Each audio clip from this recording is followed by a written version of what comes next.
হরে কৃষ্ণ। আজকে এই বীরনগরে আসতে পেরে আমার নিজেকে খুব ভাগ্যবান মনে হচ্ছে।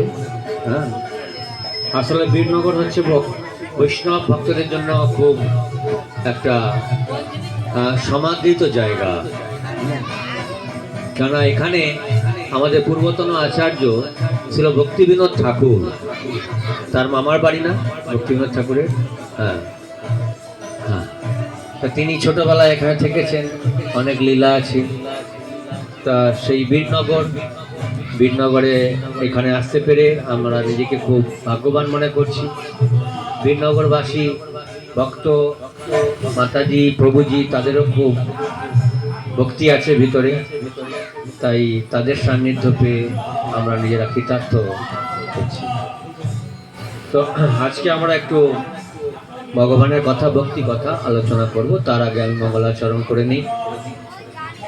বুঝতে পারছেন কনসেন্ট্রেশন রাখা খুব মুশকিল, কেন অনেক রকমের শব্দ